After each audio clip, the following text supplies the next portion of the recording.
Hello everyone, अस्सलाम वालेकुम। Welcome back to my YouTube channel Anuj Mehndi. कैसे हैं आप सब? उम्मीद करती हूँ कि आप सब खैरियत से होंगे और अल्हम्दुलिल्लाह आपकी दुआ से मैं भी बिल्कुल ठीक ठाक हूँ।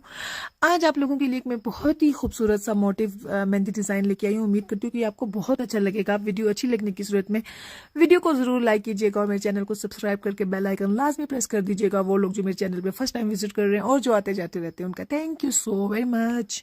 अलावा भी अगर आप लोग कोई भी मेहंदी के डिज़ाइन देखना चाहते हैं या बनवाना चाहते हैं तो आप मुझे कमेंट बॉक्स में लाजमी बताइए। इंशाल्लाह मैं आपके लिए वो भी बना दूंगी। और इसके अलावा आप मेरे चैनल पे देख भी सकते हैं, बहुत सारी वीडियोस हैं, बहुत सारे मेहंदी डिज़ाइन हैं। आप उनको देखें, देख के बनाएं और फिर मुझे फीडबैक दे के लाजमी बताएं कि आपको कैसे लगे हैं। इसके अलावा सबके साथ शेयर कीजिए और ज़रूर मुझे बताएं कि आपको मेरे मेहंदी डिज़ाइन में कहाँ कमी महसूस हो रही है। इंशाल्लाह मैं वो ठीक करूँगी और आपके लिए बहुत अच्छे अच्छे और मेहंदी डिज़ाइन लेके आती रहूँगी इंशाल्लाह। इसके अलावा भी बहुत अच्छे अच्छे मेहंदी डिज़ाइन आपके लिए लेके आती रहूँगी। तब तक आप इस वीडियो को देखें, इस मेहंदी डिज़ाइन को देखें और मुझे फीडबैक देकर लाजमी बताएं कि आपको ये कैसी लगी है। तब तक के लिए अपना ख्याल रखें, मुझे दुआओं में याद रखें। टेक केयर, अल्लाह हाफिज़।